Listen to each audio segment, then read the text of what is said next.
late winter, he presented a paper on therapeutic management of oxidative stress at the National University of Singapore, which is what kind of came across my desk, and I thought, well, that seems like very interesting stuff and something that I know a lot of people would be interested in. So I asked Corey if he would come and let us know what that's all about, and we'll let him take it from here. So thanks very much for agreeing to come early in the morning, and we're happy to have you here, Corey. Thanks so much. Thank you so much.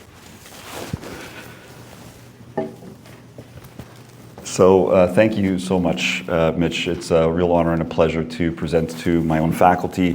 Following the theme that Dr. Mangtalo spoke about just a few weeks ago, of standing on the shoulders of giants, I certainly have a lot of people to thank, including Drs. Mangtalo and Brown and a slew of others who have supported my professional and personal development. I also want to take a moment to acknowledge my father, who was a vascular surgeon at Mount Sinai Hospital. Later in his career, he had health issues that ultimately resulted in him having to retire. And over the following 7 years, his health declined, and he eventually died at the age of 72. Knowing what I know now, I look back at that and I recognize that it was a predictable event and things could have potentially been handled differently, which is certainly part of my interest in the longevity space. I started with an undergrad in physiology, which is how humans function. My surgeon scientist program was in biomed engineering and stem cell science. And when I entered practice, I shortly thereafter started doing some clinical research on reactive oxygen species, which is sort of the nidus of this presentation. In 2019, I read a book called Lifespan by Dr. David Sinclair, who is a geneticist at Harvard. And since then, I started getting involved in associations and societies in longevity medicine to further my personal interest. In 2023, I co-founded and am Chief Medical Officer for Healthspan Digital, which is a B2B longevity as a service company. In the same year, I was able to attend the first annual roundtable on longevity clinics at the Bucks Institute of Research on Aging, which is outside of San Francisco. In 2024, we were successfully able to launch longevity clinics in Dubai, Athens, and shortly coming to Toronto. Also earlier this year, I was able to speak at the first annual conference at the National University of Singapore at the Center for Healthy Longevity, also the presentation that was the nidus for this conference, for this talk this morning. This is a picture of my wife Stephanie and I. We occasionally work with a photo artist, and I put it up both because I think it's really cool and I love being involved in stuff like this, but also as a reminder that I pay gratitude to many people, including those who help me boost onto the shoulders of the giants that I stand upon. Also, Stephanie serves as a central motivating factor for my personal journey in longevity, and as you'll see shortly, motivation when it comes to longevity is the most important thing. So I will never be an old man. To me, old age is always 15 years older than I am. So the first concept of longevity medicine is physician heal thyself and teacher teach yourself. You need to have an alignment of your practice and life. You certainly can't preach being healthy to patients if you don't do it yourself. Further, you need to use the self-directed learning that you learned in medical school because there is no central textbook or curriculum, and the pace of change of information is so great that there is no single source that can be relied upon. Now, we all have an idea of what getting old means. It's declining cognition, frailty, medications, and ultimately an institutional death.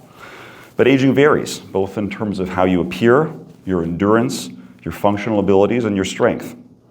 So we might ask the question, what is the pattern? What is aging? And if you look at animals across the biomass, there's certainly a wide range, and there's no specific pattern, neither in size, nor vertebrate, invertebrate, nor land versus water. In fact, if you looked at rodents, there's a wide range there as well. A mouse would live an average of 4 years, where a naked mole rat can live upwards of 30. So there is certainly no consistency. The average life expectancy in the United States over the past 150 years has steadily increased, although interestingly in the past few years that's gone down. And if we look over a longer time horizon, over the past 100,000 years, our life expectancy has actually tripled. Now, our global population is aging, and that's true of every country. Right now, 10% of the global population is over 65. That'll be 16% by 2050, and a quarter of the population by 2100. So we have an imperative to understand the aging process and manage it, because we are going to start seeing global healthcare crises. Old age is like flying a plane through a storm. Once you're bored, there's nothing you can do. As a pilot, I certainly respect the need for flight planning so that you can avoid storms, and I think the same applies to life planning. So let's start with some definitions. Lifespan, quite simply, is the duration of life. Healthspan is a little bit more difficult to define, and in fact, in the literature, there's over 300 definitions.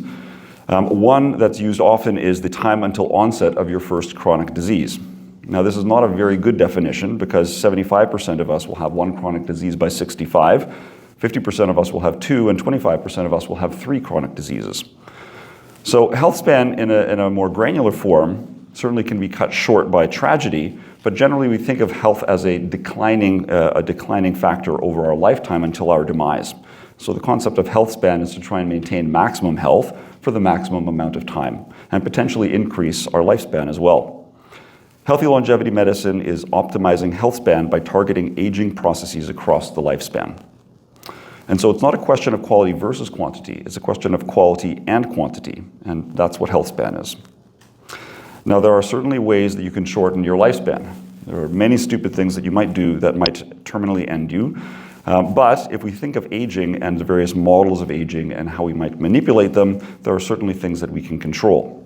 For the moment, I'm going to focus just on the genetic control theory of aging and genetics as it relates to aging. The roundworm can be mutated and extend its lifespan from 2 weeks up to 20 weeks. So purely through genetics, you would ask the question, can we do the same for ourselves? Yamanaka factors were elucidated by Yamanaka and Takahashi in 2006, and these 4 factors are highly expressed in embryonic stem cells. Now, the Yamanaka transcription factors can convert somatic cells into pluripotent stem cells. So to make this clear, you could take any single cell out of your body and revert it to an embryonic stage at a pluripotent stem cell. So for this work, they won the Nobel Prize in 2012. David Sinclair in 2020 took 3 of these 4 Yamanaka factors and were able to manipulate and reverse age-related blindness in a mouse glaucoma model, something which would have previously been thought impossible. So it begs the question, when it comes to aerospace, we think of a concept of escape velocity. If you can accelerate away from the Earth at the same speed you accelerate towards it, you can enter orbit or escape the Earth entirely. And this is escaping gravity. So could we escape mortality? Can we anti-age as fast as we're aging? So there is a concept of the longevity escape velocity. And at this point, we're extending lifespan, but in theory, at some point, we may be able to reach an escape velocity where people could live potentially forever. And there is a hypothesis that the first 1,000-year-old person will be born only 10 years after the first 150-year-old. Now, the issue with this is that aging biology is extremely complex. This is a model that was released in 2019. So the idea of altering certain genes and being able to affect this entire thing in a controlled fashion is actually it's quite a feat, and one which many people think is not possible. In addition to this, there are many strata of aging, and the human biology that I just showed really only goes up to the cellular level. So to think about aging, Guido Kromer has published on the hallmarks of aging, which allow us a framework to think about how to manipulate aging. And so there are primary, antagonistic, and integrative forms of aging. The primary forms are genomic instability, telomere attrition, epigenetic alterations, loss of proteostasis, and disabled macroautophagy. The antagonistic versions are the deregulation of nutrient sensing, mitochondrial dysfunction, cellular senescence, and then the integrative ones, which affect everything, are stem cell exhaustion, altered intercellular communication, chronic inflammation, and dysbiosis. I'll talk about a few of these through the morning. The first one I'm going to talk about is epigenetic alterations. Now, genetics is the series or sequence of your genes, while epigenetics is the folding of your genes. In a single cell, there's 2 meters of DNA. But the nucleus is only 6 micrometers, and so that's the equivalent of taking 40 kilometers of thread and stuffing it into a tennis ball. So epigenetics is the selective folding of DNA, and this is extremely important because this controls your gene expression and cell type. So for example, it defines what makes a skin cell versus a liver cell. Epigenetic aging has 4 main ways that it progresses, and there are things that can worsen it or make it better. For the moment, I'm going to focus on DNA methylation only. Now, DNA methylation is when methyl groups are inserted along your DNA, and this affects the epigenetic and the folding. Steve Horvath, who's a geneticist at UCLA in 2013, published on this, and he found that the CpG sites, which are sites that have a cytosine followed by guanine in the 5' to 3' direction, get methylated at various rates and in various sites. And so he took a large number of samples, arrays, and tissue types and was actually able to show that DNA age could be correlated to age of the organism. And using 71 of these CpG methylation sites was able to develop a predictive algorithm revealing the biological age. This is called the Horvath clock. So longevity medicine principle number 2 is biological age, which is a measure of a functional age, versus chronological age, which is a measure of your number of years alive. Now, if your chronological age and biological age are the same, you're aging an average. If your biological age is less than your chronological age, you could say that you're doing pretty well, while if your biological age is greater than your chronological age, you would probably report that that patient appears greater than their stated age. Now, there are many biomarkers of aging, and epigenomics are only one. There are several other ways that you can measure molecular levels and measure somebody's aging. There are also physiologic measurements, such as functional performance and physical characteristics, and digital information from wearables and non-wearable technology. Now, all of this information put together can give you a very reasonable dashboard on how well you're aging. So this company called Longevity AI, based out of Tel Aviv, Israel, is a platform which uses AI and integrates all of this information and is able to identify the pace of aging of individual organs, as well as long-term risk of various diseases, including diabetes and cardiovascular disease, as much as 10 years or more away. So longevity medicine principle number 3 is polyomics. Which is the use of all of this data, and this medicine is data-driven, and you use biological age to gauge how well someone is doing and how well treatment is doing. And this is the concept of precision medicine, which is tailored to the individual person and not just used on a generic population-based method. So moving on to loss of proteostasis. So this is proteomics, and proteomics involves the measurement of human blood proteins. Tony Weiss-Corey in 2023 published this paper looking at proteins from very specific organs across 5,600 adults in the human lifespan, and in 11 major organs was able to estimate organ age reproducibly. Now, this is important because he actually also identified that 20% of us have one organ which is aging much faster than the rest. So you have a 1 in 5 chance that one of your organs is much older than you are, and a 1.7% chance that several of your organs are doing that. Now, this is important because this confers a 20 to 50% higher mortality risk. For example, heart aging results in a 250% increased risk of heart failure, and brain and vascular aging predict Alzheimer's disease. And again, this is 10 years or more away that this can be predicted. Furthermore, organs act as a system. It's not just a single organ that's aging. So if one of your organs is getting older faster, it affects all of the other organs as well in the system, and the course of this is predictable. So again, going back to the strata of aging, individual organs and organ systems are complex, again reminding us that manipulating specific genes is a rather simplistic way of trying to reverse aging. Moving on to cellular senescence. This is a fun and interesting concept. So in cellular senescence, cells irreversibly stop dividing without undergoing cell death. But they secrete paracrine and endocrine pro-inflammatory factors, things that are extremely harmful. So senescent cells are colloquially called zombie cells. And the reason for this is because they're extremely harmful to things around them, and they actually convert other adjacent cells into senescence. And in fact, they secrete substances that cause senescence in other organs as well. Now, going back to skin, since we are plastic surgeons, your skin has senescent cells in it, which result both from chronological and photoaging. And in fact, 1 hour in the sun will increase the number of senescent cells in your skin measurably. Skin senescence has been related to skin cancer, also systemic immunosenescence, cardiovascular risk. It inhibits neurogenesis in your hippocampus, it activates your adrenal axis, and in animal models has been shown to directly affect longevity. So on come the drug category senolytics, such as dasatinib and fisetin. These selectively eliminate senescent cells and have a potential anti-aging role. So of interest, fisetin is one of the things that I take in my personal stack. So beauty and health, I believe, have bidirectional causality, meaning the appearance and health of your skin most certainly affects the rest of your body just as much as the health of the rest of your body affects the appearance and health of your skin. So the concept that beauty is only skin deep is false, and I would say that beauty is health. Moving on to dysbiosis. Your intestinal microbiome is the collection of bacteria that you have in your gastrointestinal tract. And this has actually been related directly to neuropsychiatric disorders such as epilepsy, pain, neurotransmitter levels, depression, and also to 9 different skin disorders, including psoriasis, acne, and skin cancer. Furthermore, it has been elucidated that there is a skin-gut-brain axis where the microbiome of your skin and your gut relates to both of those organs and your brain in a triad, which exists in a very careful balance. So longevity medicine principle number 4, bacteria are kind of like animals. You need to be careful with wild ones like group A strep, but your microbiome bacteria are much more like pets, and I would suggest that you feed them well, which I'll speak about in a few minutes.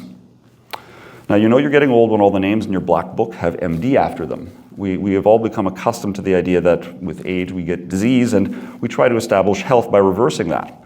But is health just the absence of disease? So longevity medicine concept number 5, traditional healthcare is really more like whack-a-mole medicine, which means it's kind of like sick care. We wait for something to be broken and then we fix it, where true healthcare is preventive, where we would maintain or even promote health.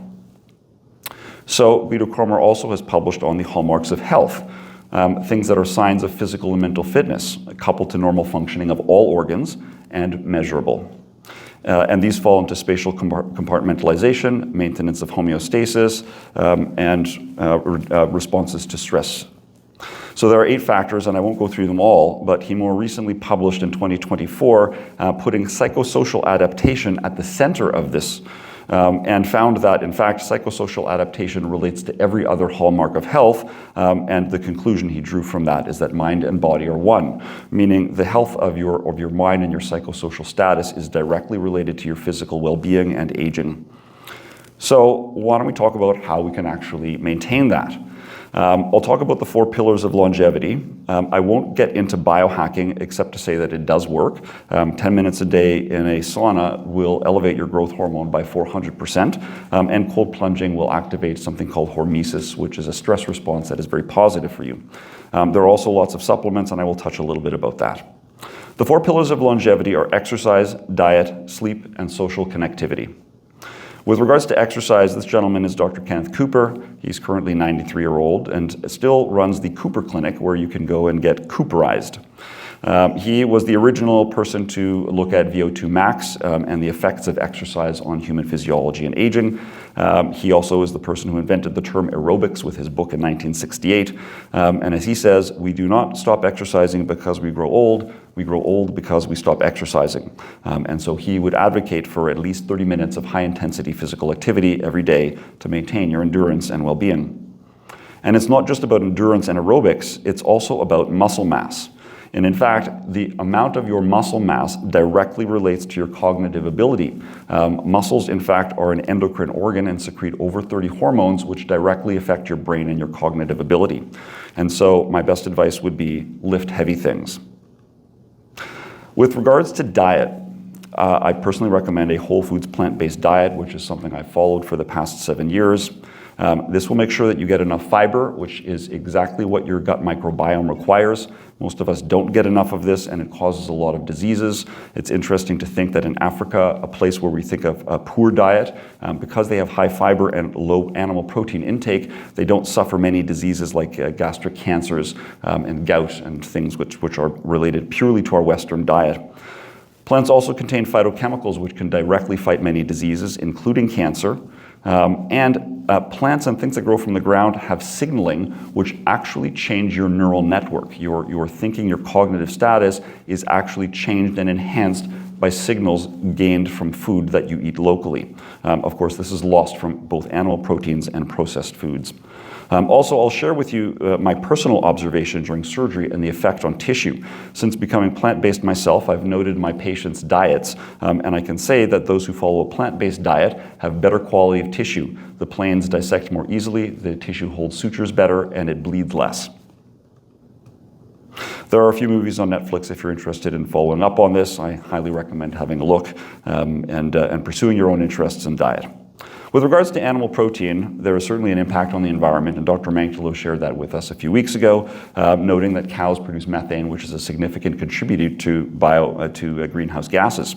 And in fact, a paper out of the Weizmann Institute in Israel noted that there is 94% of non-human biomass being livestock, and this is certainly a huge impact on our globe. So that's one reason that you might want to decrease your animal protein. Another one is for your own personal health. Animal protein contains high amounts of branched chain amino acids, leucine, isoleucine, and valine. Now, these are actually extremely harmful. They've been linked to oxidative stress and systemic inflammation, also heart disease and type 2 diabetes. Branched chain amino acids affect many key signaling pathways in your biochemistry and aging, and they activate this thing mTOR, which is the mammalian target of rapamycin. And in activating it, it actually controls multiple aging processes. And so by eating animal protein, which contains these essential amino acids, you are actually directly poisoning and harming yourself and causing aging. In particular, it affects the epigenetic aging, as mTOR is one of the key elements of repair. So with regards to diet, many people would look at the caveman diet and say, well, we've evolved eating meat. I think this is very short-sighted, because hominids have been around for 6 million years, primates for 50 million years, and life for 4 billion years. And most of our biochemistry relates to that and is built upon what we evolved billions of years ago. And so the idea that the last fraction of a % of our evolution is actually what should guide what we eat is short-sighted and foolhardy. I'll also point out that one of the things that we evolved along this timeline 2.5 billion years ago is an enzyme called superoxide dismutase, which I'll speak about more later. So with regards to diet, my best advice to you is eat less and eat more things that grow from the ground. Now, the last point in the pillars of longevity is around social connectivity. This is Dr. Dean Ornish, who is well known for his lifestyle as treatment methods. He published this book, Love and Survival, and among other things pointed out that people who go into a nursing home die 6 years earlier than matched controls. He also points out that people suffering from loneliness and depression have a 3 to times 10 greater risk of premature death. So he put this into practice in the heart trial in 2001, and using just lifestyle interventions was able to increase coronary blood flow on PET scans after 5 years with just lifestyle changes. 99% of patients stopped or reversed their disease, and there were 2.5 times more cardiac events in the control group. The lifestyle intervention, vegetarian diet, aerobic exercise, stress management, smoking cessation, and group psychosocial support. It seems very simple. Does it work for just the heart? Well, no. Prostate cancer, he did a study in 2005 and showed that over 12 months, PSA is reduced, and prostate cancer tumor size actually shrinks. And so by Dr. Ornish's estimation, our survival depends on the healing power of love, intimacy, and relationships as individuals and perhaps even as a species. His advice, eat well, stress less, love more, and move more. And so longevity medicine principle number 6, lifestyle is unquestionably the most powerful treatment for healthy longevity. Now, blue zones, you might have heard of these. These are areas in the globe of the longest lived people. Dan Buettner recently made a documentary about this and focused on the benefits of exercise, diet, and the community and social interactions that these people have. And pointed out that Singapore is the Blue Zone 2.0 because it's the only place where a blue zone has been manufactured and created that didn't exist before. The National University of Singapore actually has a place called the Center for Healthy Longevity, and that's where the conference was, which I attended and spoke at. I'll talk a little bit about supplements, nutraceuticals, pharmaceuticals, and some repurposed drugs. So with regards to the repurposed drugs for anti-aging, dasatinib, quercetin, and fisetin, which I mentioned earlier, are senolytics. Rapamycin is also a potential target, and we often think of rapamycin as a chemotherapy agent, and actually in lower doses it has anti-aging capabilities, and there are a lot of people who are taking rapamycin on a regular basis as a part of their normal stack. Metformin is an interesting one, and I'll speak a little bit about this. So a study came out in 2014 showing that diabetics on metformin actually lived longer than matched non-diabetic controls. Metformin has also been shown to reduce the risk of diabetes, cancer, heart disease, and cognitive decline. Metformin also, through mechanistic means, has been shown to affect every single hallmark of aging directly, and so I include metformin in my personal stack as well. At this point, as of October the 1st, there are over 3,000 drugs that have been listed as potential anti-aging related drugs of interest. All diseases run into one, old age. And so longevity medicine concept number 7 is inflammaging. Inflammaging is aging from chronic inflammation. Now, interestingly, aging also causes chronic inflammation, and so you can see that this is a positive feedback cycle, which is extremely harmful. And so chronic inflammation is a central focus on our overall aging. And chronic inflammation affects every other hallmark of aging, and a primary driver of chronic inflammation are reactive oxygen species. These ROS, reactive oxygen species, they show up in a lot of places in our biochemistry, and they are immensely harmful to us. And so that was the nidus of the talk which I gave in Singapore, which I'm going to deliver to you now. And I even wore the same suit so you could have the authentic experience. Also, I have to note, standing on the shoulders of giants, I was honored and a bit intimidated to be speaking on the same podium as Dr. Sinclair, just a couple of speakers after him. And so the talk I gave, which I'll give you now, melon-derived superoxide dismutase oral biopolymer increases cellular and mitochondrial enzymatic antioxidant mechanisms. It's definitely one of the longest titles I've ever had for a talk. Of note, I am on the board of directors for Isocell, the parent company of the molecule I'll be speaking about. But to be clear, I am not paid by them. I have never been paid by them. I own no stock and no futures, nor do any of my family. So what I'm sharing with you now is of personal interest. And I share it because if I keep it a secret and to myself, I feel selfish and inappropriate. So I share this of interest. And also, as I've mentioned before, I'm a co-founder of Healthspan Digital. The story begins with the Great Oxidation Event, which was 2.5 billion years ago, and it's when oxygen first began to accumulate in our atmosphere after photosynthesis evolved. Now, reactive oxygen species are balanced by antioxidant defenses, but if they're not, we exist in a state of oxidative stress. And reactive oxygen species come from outside sources, but also inside sources, such as inflammation, and also our normal biochemistry, our mitochondria, our energy plants that produce a ton of reactive oxygen species in our cells. And so our own existence is actually harmful to us.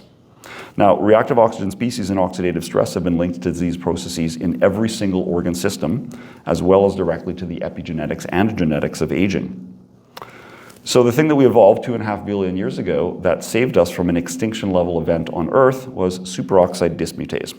And superoxide dismutase is the enzyme which converts oxygen-free radicals into hydrogen peroxide, which are then further reduced by catalase and glutathione peroxidase to water and oxygen. Now, every living thing on this planet, eukaryote and prokaryote, produces one or more forms of this enzyme. Without it, we would die very quickly. If you eat antioxidants in your diet, such as in blueberries, the effect is minimal, and the reason is because it works in a direct effect. One molecule from your blueberry is going to annihilate one oxygen-free radical and be destroyed in the process, while superoxide dismutase will destroy 1 million oxygen-free radicals in a catalytic mechanism before it's damaged and then recycled through autophagy. You can't, of course, eat SOD, it's an enzyme, and it would be digested in your stomach. So the question is, can SOD be made orally bioavailable? And as you might guess, the answer is yes, it can. The SOD is isolated from this melon just because it happens to have a very high concentration of the SOD, but the source is really quite irrelevant.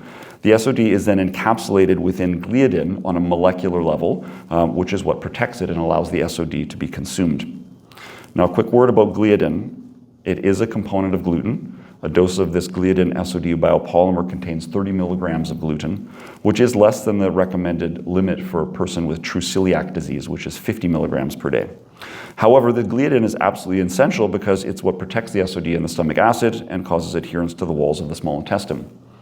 So I'm going to present on 3 papers about this molecule. So the first is an animal study which had groups of control, the free SOD, free gliadin, and then the biopolymer of the gliadin SOD combined, treated for 28 days.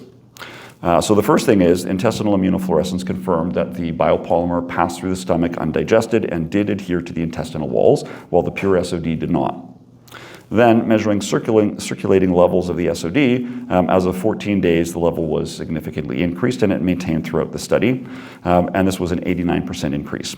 Additionally, there was concomitant increase of both glutathione peroxidase and catalase along with this, and these were all significant changes. The effect of this on oxidative stress was significant as well. The treatment group, when exposed to high levels of oxygen, had less cellular lysis, showing that the SOD was there, functional, and actually protected the cells. So the study showed gastric protection and intestinal adherence, resulted in increased circulating and tissue SOD, and also cellular protection of both hematocytes and hepatocytes. I did exclude the data from the hepatocytes and mitochondrial protection just in favor of brevity this morning and simplicity. I thought the data was maybe a little bit overwhelming, but the data is there and does show those things. The next study I'll show is on experienced human scuba divers. And so these divers were pre-treated for 14 days with either placebo or the biopolymer, and then exposed to hyperbaric oxygen, which is an established oxidative stress model. So the first thing is plasma prostaglandin F2, which is a marker of lipid peroxidation and oxidative stress. After hyperbaric oxygen exposure, the placebo group increased, showing that they did have oxidative stress, while the biopolymer group showed no change from baseline, and also that it was lower than the placebo group, confirming that their oxidative stress levels were in fact lower. A COMET assay measures DNA tails and is a measure of actual direct DNA damage. And this COMET assay showed that even before the patients were exposed to hyperbaric oxygen, there was a tendency for the treatment group to have lower tail moments because they had already been pretreated for 14 days with the biopolymer and had some benefit at rest. But certainly after exposure to the hyperbaric oxygen, there was a significant difference where the treatment group was protected and their DNA was saved from the oxidative stress. So this study showed reduced inflammation overall from oxidative stress in humans and a resultant DNA protection. The third study is a cardiovascular study, which was done on asymptomatic humans with cardiovascular risk. They were all given diet and lifestyle counseling and then divided into groups of placebo and the gliadin SOD biopolymer and treated for 2 years.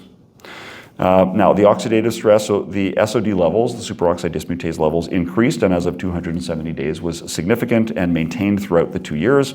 And malondialdehyde is a marker of inflammation, and this decreased as well and maintained throughout the study. Now, malondialdehyde is not just a marker of oxidative stress, but it itself is a direct toxic factor for DNA, for genes. It actually directly harms your genetic sequence. And so lowering this is actually a significant thing. Now, the clinical outcome of this, carotid artery intima media thickness was measured using ultrasound, and the control group intima media thickness increased despite their lifestyle changes, while the treatment arm decreased. So what this showed was that the thickness of the artery wall was actually decreased, or cardiovascular disease was reversed in the treatment group. I don't know that there's any pharmaceutical that could make this claim. So this study showed that there are increases in SOD in humans and also reduced systemic inflammation from the biopolymer, and it was effective at a preclinical stage in subjects with cardiovascular risk, and also demonstrated safety of the substance after 2 years of use. Now, an important note that there is some utility of oxidative stress. For example, when we do exercise, some of the benefits we gain from it are from the hormesis effects, or the stress impact that it has on us, and that's mediated through oxidative stress. There are also some immune mechanisms that we use that require oxidative stress, and some chemotherapy agents that depend upon it to achieve their therapeutic endpoint. Also, hyperbaric oxygen is very beneficial, but some of the benefits that it derives are from oxidative stress that it causes, and so completely short-circuiting oxidative stress would be a problem. However, it would be quite impossible to completely eliminate oxidative stress, even with the enzymatic mechanism. And moreover, there have been a series of studies done on the substance, and 40 of them are on humans, all of which have shown positive beneficial effects on a wide range of organ systems. And so from this, I would conclude that this biopolymer has been shown to increase health span. And so my conclusion for the conference was to humbly submit this biopolymer to the longevity community for further investigation and clinical application. Now, we are plastic surgeons, so I do want to bring it back for a moment to the skin. So this is a cross-polarized image from a Vectra Canfield imaging system. This is my wife, Stephanie, and this is her at 0 and again at 6 weeks, showing the impact on inflammation and redness of the skin. I've done a study on this. It was published in 2016 in PRS, and it did show clinically significant reduction in erythema. This is another one of our patients, shown at 6 and 12 weeks with measurable decrease in her inflammation in the skin. And so longevity medicine principle number 8, I really believe that health and beauty are in fact the same thing. So I would say Beautyspan and Healthspan are synonymous. So up until now, I've spoken about longevity for plastic surgeons. And so these principles are: practice on yourself, direct your own learning, biological age is measurable and controllable. Polyomics guides precise treatments and can be used to change your dashboard and the aging of your organs and yourself. Your microbiome is a part of you. I would suggest you treat it well. Lifestyle is by far the most powerful treatment that we have. And reactive oxygen species are the principal driver of inflammaging and also something that can be controlled and managed. And finally, that health and beauty are one and the same. Now, after finishing my thoughts on longevity for plastic surgeons, how about plastic surgeons for longevity? Well, I personally think that the aesthetic world is a gateway for patients into health. And I believe that on the whole, we should be correcting the course of the cosmetic industry, which I believe has distorted the concept of beauty. And I think it's up to us to realign beauty standards. Moreover, I think that we should be redirecting patients from piecemeal reactive treatments to precise and preventive treatment, and adopt a more holistic approach to beauty through health. We've always been leaders in surgery and medicine, and I think that this is an area that requires us to do the same. If we're going to enter this field, we need to consider some of the ethics of longevity. So, for example, there's certainly a question if longevity increases could result in two-tier aging and a greater disparity between the rich and poor. And while this is possible, the general ethos in the longevity community is to democratize the longevity principles and share it with public healthcare systems as able. And so hopefully this is something that can be avoided. A question of would an indefinite life lose its meaning? And while that might be true, it's also true that if someone is granted greater capabilities over their lifetime, they could give a greater functional contribution and have a better sense of purpose and motivation in life. Also, a longer life would result in greater care of the environment. As Dr. Semple pointed out at our last rounds, if we lived as long as trees, we would certainly have a very different perspective on the environment around us and what we would do to care for it. So I can't help but note that while love confers longevity, longevity induces stewardship. There's something that I do, and this is a plug for a place called the Weizmann Institute, and one of the ways that I personally steward the environment. I sit on the board of directors for Weizmann Canada, promoting this institute. They have partially or completely developed 7 of the top 10 pharmaceuticals currently available globally. They consistently rank in the top 10 of global research impact by the Leiden Institute, including this past year. And the Weizmann Institute is located in Rehovot, Israel. I was very fortunate to be able to carry out some research there before starting my undergraduate career, and it is truly a spectacular place. One of their flagships is the Institute for Environmental Sustainability. One of the things they've engineered is colored cotton, which can produce T-shirts, which avoids the need for 2,700 liters of water, which are required for each individual dyed T-shirt. They've also engineered bacteria that digest plastic, biodegradable plastic, intelligent solar power, cloud science, and much, much more. And this is something that I feel very strongly about because I believe that their motto of science for the betterment of humanity is one which will help to save our world. As Winston Churchill said, we are happier in many ways when we are old than when we were young. The young sow wild oats, the old grow sage. And so I put this up both because it's a fun picture, and I would also ask that you not be too critical of my sutures. This picture was taken before loops were invented. But moreover, you know, it's an interesting thing to think that surgery is only 200 years old. The first operation in the ether dome was done in 1821.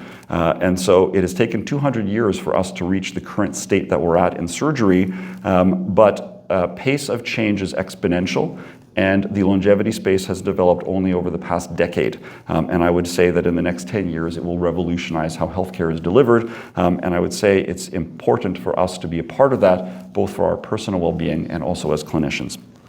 Thank you so much.